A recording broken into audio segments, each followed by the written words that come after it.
Cinema ప్రపంచంలో యువతరంపై మంచి ప్రభావం చూపించి ప్రేక్షకుల నుండి పెద్ద విజయం అందుకున్న మ్యాడ్ స్క్వేర్ సినిమా సక్సెస్ మీట్లో ఎన్టీఆర్ పలు ఆసక్తికరమైన విషయాలను పంచుకున్నారు.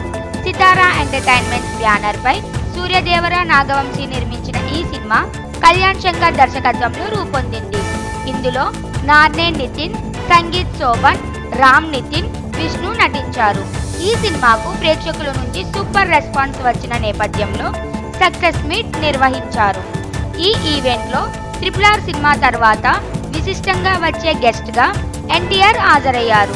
ఎన్టీఆర్ తన మాటల్లో రాముడిగా నటించడం కష్టమా, రావణుడిగా నటించడం కష్టమా, రాముడిగా నటించడం కష్టమని చెప్పగలను అని అన్నారు. ఆయన ఈ వాక్యంతో చాలా మందికి ఆశ్చర్యం కలిగించారు. ఎందుకంటే రాముడి పాత్రను నేడు కూడా ఎంతో ప్రతిష్టంగా చూస్తారు. ఎన్టీఆర్ పలు నటుల గురించి కూడా అభిప్రాయాలు పంచుకున్నారు. ఆయన సంగీత్ శోభన్, రామ్ నితిన్, నార్నే నితిన్ల పర్ఫార్మెన్స్ను ప్రస్తావిస్తూ సంగీత్ శోభన్ యొక్క సక్సెస్లో ఆయన తండ్రి శోభన్ గారి గర్వాన్ని అభిప్రాయపడ్డారు.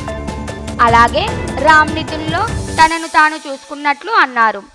ఈ సినిమా విషయానికొస్తే మ్యాడ్ స్క్వేర్ టీం చేసే పని ప్రత్యేకించి దర్శకుడు కళ్యాణ్ శంకర్ యొక్క ప్యూర్ హార్ట్తో సినిమాను తెరకెక్కించడం, నటుల అంకిత భావంతో వచ్చిన విజయం అన్న సంగతి స్పష్టం చేశారు. ఎన్టీఆర్ తన ప్రసంగం చివర్లో అభిమానులకు ఒక ప్రత్యేక సందేశాన్ని కూడా ఇచ్చారు.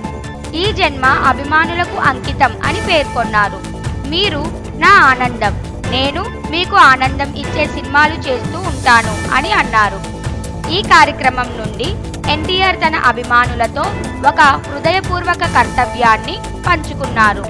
ఇది ప్రేక్షకులలో మరింత అభిమానాన్ని పంచినట్లయింది.